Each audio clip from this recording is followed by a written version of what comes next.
Why did the United States attack Libya, Iraq, Afghanistan, and Yemen? Why are U.S. operatives helping to destabilize Syria? And why is the United States government so intent on taking down Iran, in spite of the fact that Iran has not attacked any country since 1798? And what's next? What are we headed for? When you look at the current trajectory that we're on, it doesn't make any sense at all if you evaluate it based on what we're taught in school. And it doesn't make any sense if you base your worldview on the propaganda that the mainstream media tries to pass off as news. But it makes perfect sense once you know the real motives of the powers that be. In order to understand those motives, we first have to take a look at history. In 1945, the Bretton Woods Agreement established the dollar as the world reserve currency, which meant that international commodities were priced in dollars. The agreement, which gave the United States a distinct financial advantage, was made under the condition that those dollars would remain redeemable for gold at a consistent rate of $35 per ounce. The United States promised not to print very much money, but this was on the honor system, because the Federal Reserve refused to allow any audits or supervision of its printing presses.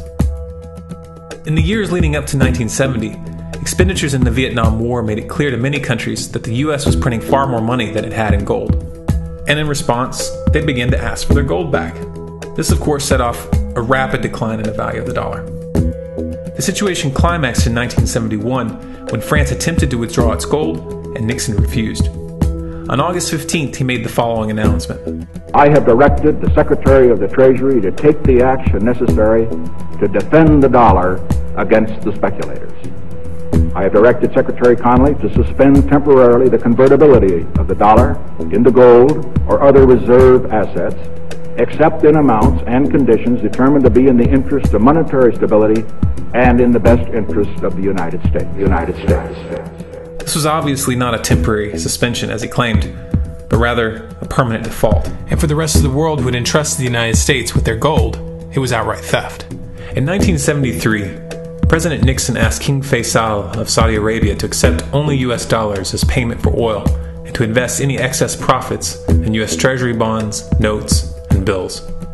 In return, Nixon offered military protection for Saudi oil fields. The same offer was extended to each of the world's key oil-producing countries, and by 1975, every member of OPEC had agreed to only sell their oil in U.S. dollars. The act of moving the dollar off of gold and tying it to foreign oil instantly forced every oil-importing country in the world to start maintaining a constant supply of Federal Reserve paper. And in order to get that paper, they would have to send real physical goods to America.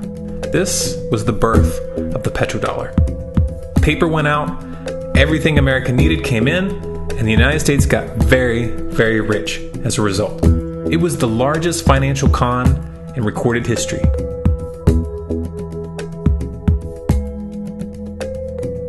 The arms race of the Cold War was a game of poker.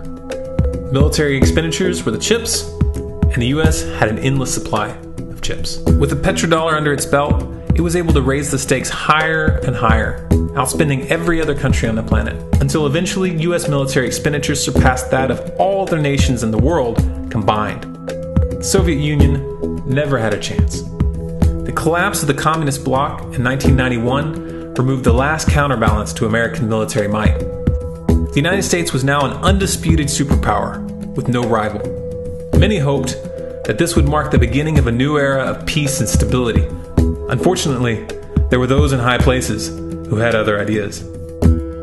Within that same year, the U.S. invaded Iraq in the First Gulf War. And after crushing the Iraqi military and destroying their infrastructure, including water purification plants and hospitals, crippling sanctions were imposed which prevented that infrastructure from being rebuilt. These sanctions, which were initiated by Bush Sr. and sustained throughout the entire Clinton administration, lasted for over a decade and were estimated to have killed over 500,000 children. The Clinton administration was fully aware of these figures.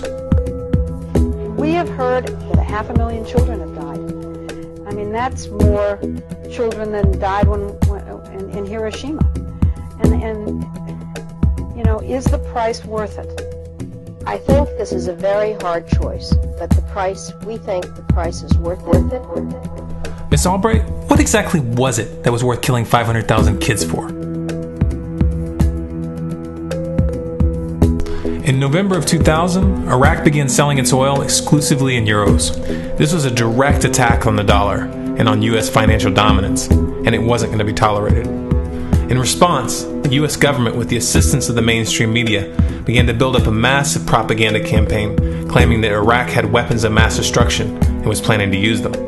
In 2003, the U.S. invaded, and once they had control of the country, oil sales were immediately switched back to dollars. This is particularly notable due to the fact that switching back to the dollar meant a 15 to 20% loss in revenue due to the euro's higher value. It doesn't make any sense at all unless you take the petrodollar into account. So I came back to see him a few weeks later, and by that time we were bombing in Afghanistan. I said, "Are we still going to war with Iraq?" And he said, "Oh, it's worse than that."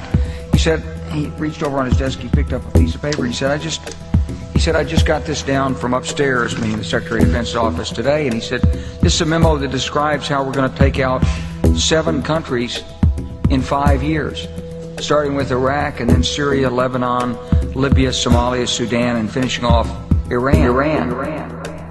Let's take a look at the events of the past decade and see if you see a pattern. In Libya, Gaddafi was in the process of organizing a bloc of African countries to create a gold-based currency called the dinar, which they intended to use to replace the dollar in that region. US and NATO forces helped destabilize and topple the Libyan government in 2011, and after taking control of the region, US armed rebels executed Gaddafi in cold blood and immediately set up the Libyan Central Bank. Iran has been actively campaigning to pull oil sales off of the dollar for some time now, and it has recently secured agreements to begin trading its oil in exchange for gold. In response, the US government, with mainstream media assistance, has been attempting to build international support for military strikes on the pretext of preventing Iran from building a nuclear weapon. In the meantime, they established sanctions which US officials openly admit are aimed at causing a collapse of the Iranian economy. Syria is Iran's closest ally, and they are bound by mutual defense agreements. The country is currently in the process of being destabilized with covert assistance from NATO, and though Russia and China have warned the United States not to get involved, the White House has made statements within the past month indicating that they are considering military intervention. It should be clear that military intervention in Syria and Iran isn't being considered. It's a foregone conclusion, just as it was in Iraq and Libya. The US is actively working to create the context which gives them the diplomatic cover to do what they already have planned. The motive for these invasions and covert actions becomes clear when we look at them in their full context and connect the dots. Those who control the United States understand that even if a few countries begin to sell their oil in another currency, it will set off a chain reaction and the dollar will collapse. They understand that there is absolutely nothing else holding up the value of the dollar at this point, and so does the rest of the world. But rather than accepting the fact that the dollar is nearing the end of its lifespan, the powers that be have made a calculated gambit.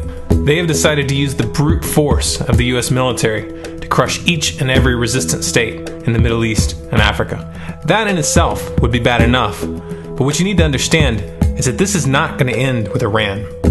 China and Russia have stated publicly and on no uncertain terms that they will not tolerate an attack on Iran or Syria. Iran is one of their key allies, one of the last independent oil producers in the region, and they understand that if Iran falls, then they will have no way to escape the dollar without going to war. And yet the United States is pushing forward in spite of the warnings. What we are witnessing here is a trajectory that leads straight to the unthinkable. It's a trajectory that was mapped out years ago in full awareness of the human consequences. But who was it that put us on this course? What kind of psychopath is willing to intentionally set off a global conflict that will lead to millions of deaths just to protect the value of a paper currency?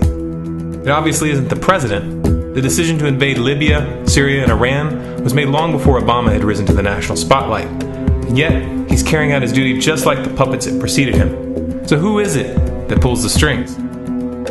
Often the best answer to questions like this are found by asking another question. Qui bono? Who benefits? Obviously, those who have the power to print the dollar out of thin air have the most to lose if the dollar were to fall. And since 1913, that power has been held by the Federal Reserve. The Federal Reserve is a private entity owned by a conglomerate of the most powerful banks in the world, and the men who control those banks are the ones who pull the strings. To them, this is just a game. Your life and the lives of those you love are just pawns on their chessboard. And like a spoiled 4-year-old who tips the board onto the floor when they start to lose, the powers that be are willing to start World War III to keep control of the global financial system. Remember that when these wars extend and accelerate. Remember that when your son or your neighbor's son comes back home in a flag-draped coffin. Remember that when they point the finger at the new boogeyman, because the madmen who are running this show will take this as far as you allow them to.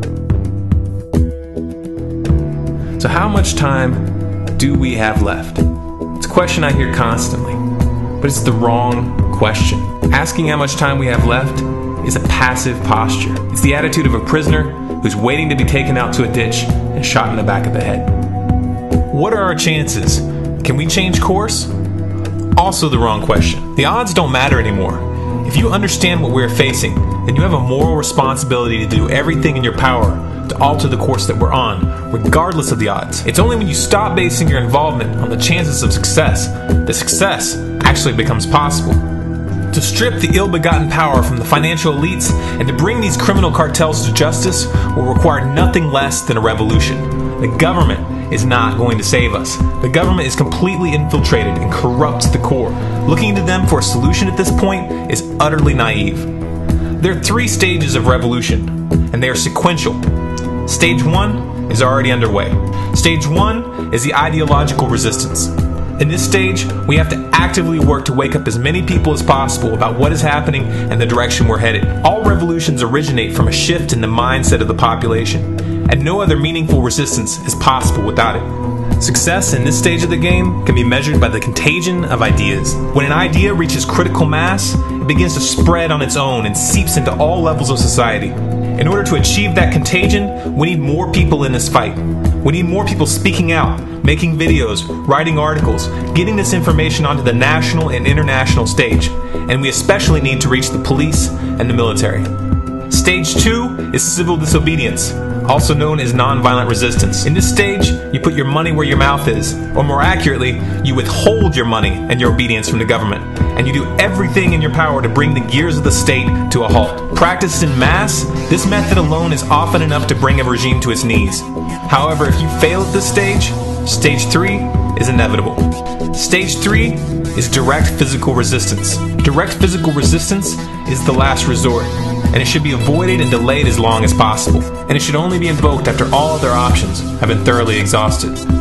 There are those who talk tough and claim that they will resist when the time comes, but what those people fail to realize is that if you are inactive during the first 2 stages and save your efforts for the last resistance, then you will fail. When the Nazis were moving door to door, dragging people out of their homes in Germany, that was the time to fight back physically.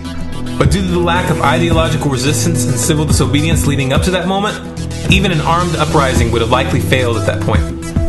An armed uprising can only succeed if the people have established an attitude of active resistance. And active resistance is only possible after their minds have broken free from the mainstream propaganda. If you want to fight back, it's now or never. You're not going to get another chance, and the stakes are far higher than they were in Nazi Germany.